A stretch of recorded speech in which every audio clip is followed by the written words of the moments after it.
नमस्कार। आप जुड़ चुके हैं स्टेट समाचार के साथ और मैं हूं आपका अपना दोस्त मोहित जम्बाल। आज मैं आपको एक ऐसी शख्सियत से मिलवाने जा रहा हूं जिनका रूबरू करवाने आप सब इनको जानते ही होंगे।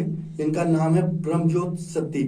तो आइए इनसे जानते हैं किस तरह से इनका राजनीतिक जीवन शुरू हुआ। पहले ये बीजेपी युवा मोर्चा में थे, आज ये ओबीसी मोर्चा के प्रेसिडेंट है। सर बहुत बहुत स्वागत है आपका स्टेट समाचार में। बहुत बहुत धन्यवाद मोहित जी। मैं आपका और आपकी स्टेट समाचार का बहुत दिल से आभार प्रकट करता हूं कि जैसे कि हमारे जो कार्य होते हैं प्रतिदिन, वो जो है सामाजिक हो, चाहे राजनीतिक हो, चाहे किसी विषय से जुड़े हों, आप उन्हें लोगों तक पहुंचाने के लिए आपका बहुत बड़ा सहयोग रहता है स्टेट समाचार का। मैं इसलिए आप सबका बहुत धन्यवाद। सर जिस तरह से आप पहले बीजेपी के युवा मोर्चा में थे, उस समय आपकी कार्य जो भी कार्यकाल थे, उसके बाद आपको एक सब देखकर एक ओबीसी मोर्चा का प्रेसिडेंट बनाया गया।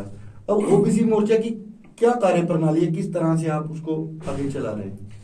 देखिए मोहित जी, पहले वाले काल से हम संघी हैं, संगठन के साथ जुड़े हैं, संघ में है। प्रथम वर्ष किया है हमने, आईटीसी ओटीसी दोनों किए हैं। उसके बाद एक ऐसी पार्टी जो सामाजिक और देश के लिए चलना चाहती है, उसी के साथ हम धीरे धीरे चलते रहे। कार्यकर्ता के रूप में हम काम करते रहे। फिर इलेक्शन के दौरान 2002-3-4 में मैंने इलेक्शन भी कंटेस्ट किया था बीजेपी की तरफ से, और उसके बाद युवा मोर्चा में भी रहा। उसके बाद फिर पहले ये सेल होता था, मोर्चा नहीं होता था, पहले ये सेल होता था। फिर सेल में मैं 2 बार को कन्वीनर रहा। उसके बाद जब मोदी जी आए तो उसके बाद फिर इसको मोर्चे में बनाया गया। मोर्चे से मेरे से पहले 2 अध्यक्ष रहे हैं। एक पहले मुरारी लाल जी थे और दूसरे रिशपाल वर्मा जी थे। एक बात टोकूंगा, जिस तरह से पहले ओबीसी मोर्चा की नजर नहीं आता, जिस तरह आपने कहा कि ये मोर्चा था, पहले ये मोर्चा बना, उसमें ओबीसी मोर्चा का कोई कार्य दिखाई नहीं देता था। जब से आपने कमान संभाला है, रोजाना कोई ना कोई कार्य हो रहा है, इसके पीछे सर बताइए। देखिए मोहित जी, अब इसे कोई विडंबना ही कहे कि आज से 3 साल पहले, मतलब जब मेरे को जो ओबीसी मोर्चे का जिम्मेवारी मिली प्रदेश अध्यक्ष की, तो एक प्रलय आ गई। आनी तो नहीं चाहिए थी, पर शायद भगवान को यही मंजूर था। और उसमें ओबीसी मोर्चा को उभरने का मुझे एक मौका मिला, क्योंकि कोरोना में लॉकडाउन के दौरान जो लोग रह गए थे, प्रवासी थे, या कुछ गरीब लोग थे, जो दिहाड़ीदार लोग थे, उन तक जो हमारे जम्मू में जो प्रदेश बीजेपी है, हमारे अध्यक्ष अरविंद रैना जी, और केंद्र में मोदी सरकार थी, उनके निर्देश पर कि हर घर तक, हर थाली तक वो राशन पहुंचना चाहिए। बस उसी कार्य से हमारा ये ओबीसी मोर्चा शुरू हुआ और लगातार हम सामाजिक काम करते रहे।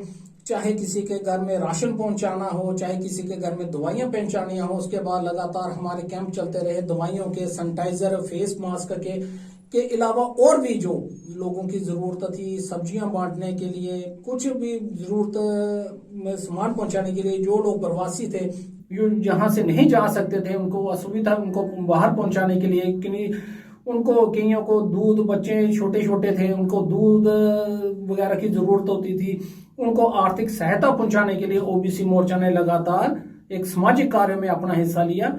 और जिसका आज ये हुआ कि आज ओबीसी मोर्चा को बच्चा बच्चा जानता है, अलग पहचान बनी, एक अलग पहचान बनी है। अब आगे भी ओबीसी मोर्चा का यही कार्य रहेगा? किस तरह से आप आगे आने वाले, इस समय इलेक्शन आने वाले हैं, इस तरह को पता है, चुनाव आएंगे, उसमें ओबीसी मोर्चा का क्या योगदान रहेगा? क्या ओबीसी मोर्चा की इस बार सीट रिजर्व होगी? देखिए मोहित जी, जो हमारी पार्टी है भारतीय जनता पार्टी जी, हम इसे पार्टी ना मानकर एक जैसे सामाजिक संगठन होते हैं, हमें भी उसी से निकले हैं। और भारतीय जनता पार्टी की अगर आप विचारधारा देखें तो हमेशा समाज के साथ, पहले अगर इनका पहला नारा ही है फर्स्ट नेशन, हम पहले सबसे पहले अपने देश को, अपने देश की जनता को देखते हैं कि कभी किसी को कोई दुख तकलीफ या कुछ ऐसा ना हो, हम उनको आगे लेकर चलते हैं। और ओबीसी मोर्चा भी भारतीय जनता पार्टी से ही उसका एक अंग है। और जैसे आज तक ओबीसी मोर्चा हमेशा सामाजिक कार्य करता रहा, ऐसे ही आगे भी करता रहेगा। क्योंकि ऐसा है कि हमने कभी इलेक्शन के दौरान, कभी मतलब होता है कि जैसे बाकी पार्टियां की भैया इलेक्शन आ गई और लोगों में जाकर पैसे बांटना, शराब बांटना, या कुछ लोगों के घर में जाके पता करना कोई कैसा है कोई कैसा नहीं है।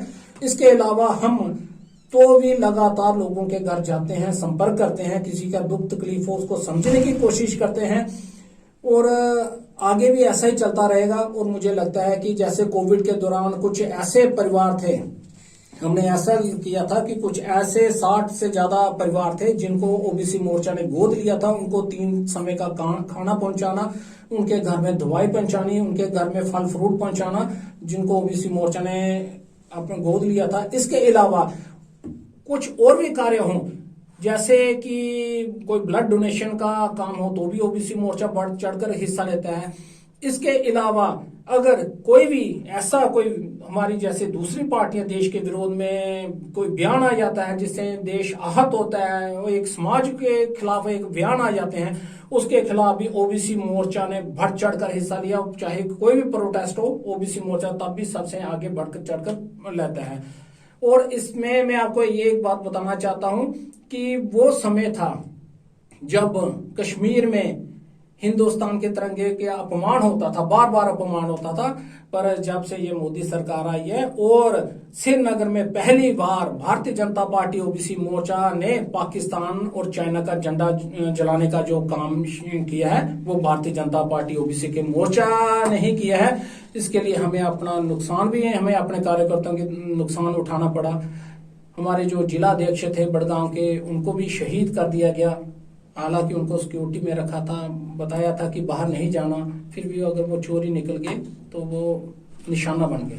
जिस तरह से टारगेट किलिंग हो रही है टीचर्स एसोसिएशन, जितने भी कश्मीर में हमारे जम्मू के एम्प्लॉइज थे, मैंने कुछ ही दिन पहले एक खबर कवर की थी, उनका ये कहना है कि बीजेपी का कोई भी लीडर उनकी बात तक पूछने नहीं आया, वो पिछले 190 दिन से धरने पर बैठे हैं।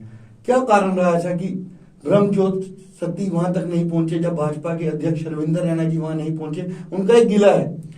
अभी आपने ध्यान नहीं दिया होगा कि अभी पिछले दिनों रविंद्र रैना जी हमारे जो अध्यक्ष हैं वो वहां पर गए थे, उनसे बातचीत हुई है और उन्होंने उनको आश्वासन दिया है कि आपकी बात हम एलजी साहब के साथ और केंद्र में रखेंगे। नहीं, उन्होंने बताया कि जो जहां हमारे अध्यक्ष यहाँ पर पहुंचे जाते हैं, यहाँ पर हमारे अध्यक्ष खड़े होंगे, पूरी की पूरे मोर्चे, पूरी की पूरी टीम जो उनका जहां खड़े होंगे सभी उनके पीछे ही खड़े होते हैं। तो सर उम्मीद लगाई जा सकती है कि उनकी जो ट्रांसफर पॉलिसी है वो लागू हो जाएगी, जो उनकी तनख्वाहें सरकार द्वारा बंद की गई हैं उन्हें जल्द मिल जाएंगी? नहीं, वो तो जल्द जो भी होगा, मैंने आपको पहले बताया, भारतीय जनता पार्टी बाद में है, पहले ये एक सामाजिक संगठन है। अगर हमारा समाज में कोई दुख तकलीफ होगा उसकी सबसे ज्यादा पहले पीड़ा भारतीय जनता पार्टी के कार्यकर्ताओं को ही होती है।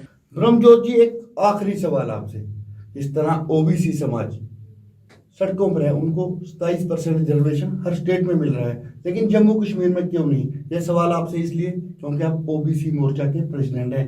क्या आप इसके साथ सहमत हैं? नहीं, सहमत तो हूँ मोहित जी। ऐसा है कि मैं मानता हूँ कि 27% है, पर सारी स्टेटों में 27% नहीं है। अब पंजाब में जाएंगे तो 12% होगा। और मेरा ये मानना है कि पहले यहाँ 2% होता था ओबीसी को, मोदी गवर्नमेंट की वजह से इनको 4% मिला। यहाँ पर नीड, नवोदय विद्यालय, सैनिक स्कूल और केंद्रीय विद्यालयों में 27% का जो आरक्षण मिला वो मोदी सरकार की तरफ से मिला। अगर आप कोई डॉक्टर बनेगा तो 1 लाख बच्चा बनेगा, उसमें से 27,000 बच्चे ओबीसी समाज के बनेंगे। ठीक है, अगर कुछ लोग संगठन प्रदर्शन कर रहे हैं जो कुछ है, मैं तो उनसे सहमत नहीं हूँ। सहमत इसलिए नहीं हूँ कि अगर आप कांग्रेस के समय से आप कांग्रेस को भी गालियां निकालते थे, एनसी को भी गालियां निकालते थे, सबको अगर आप निकालते थे, ठीक है, एक उम्मीद थी लोगों को, उम्मीद है, और आधी उम्मीद तो भाजपा ने पूरी कर दी है। यहाँ 27% कोटा नहीं था, वहां पे उन्होंने रखा है। अब रही बात आरक्षण की, और मेरे को उम्मीद है कि बहुत जल्द कमीशन ने अपनी रिपोर्ट सबमिट कर दिया है। पहली कैबिनेट में, जब कैबिनेट बैठक होगी, कैबिनेट में इसको अप्रूव करके आगे पार्लियामेंट में कमेटी में इसको मंजूरी मिल जाएगी और बहुत ही जल्दी जो आरक्षण है वो बढ़ जाएगा। ऐसे प्रदर्शन करने से तो नहीं बढ़ेगा। ब्रह्मज्योत, एक बात और बताएं मुझे आप, जैसे आने वाले चुनाव, काफी लंबे समय से जम्मू कश्मीर में चुनाव नहीं हुए हैं, जब चुनाव आते हैं तो आपको लगता है कि ओबीसी मोर्चा के लिए भी कुछ सीटें रखी जाएंगी? जी, मेरे को लगता है, देखें, अगर आधी आबादी देखी जाए तो आधी आबादी ओबीसी समाज की है। पहले तो 27 कास्टें थी, 15 और डाल दी हैं और अब 42 कास्टें हो गई हैं। पर आने वाले चुनावों में ओबीसी मोर्चा की भी हिस्सेदारी रहेगी। जहाँ तक मेरे को लगता है, क्योंकि अगर मोदी जी ने कहा है कि सबका साथ सबका विकास, वो जो प्रदेश की तरफ से भी है कि ओबीसी का भी बीच में हिस्सा होगा, जैसे बाकियों को आरक्षण से उनको तो मिला है, हमारी पॉलिटिकल ओबीसी को पॉलिटिकल रिजर्वेशन नहीं है, पर फिर भी जो भी होंगी तो वो ओबीसी समाज को अच्छी सीटें मिलेंगी, ऐसा मेरा मानना है। सत्य कहेंगे, सत्य लिखेंगे।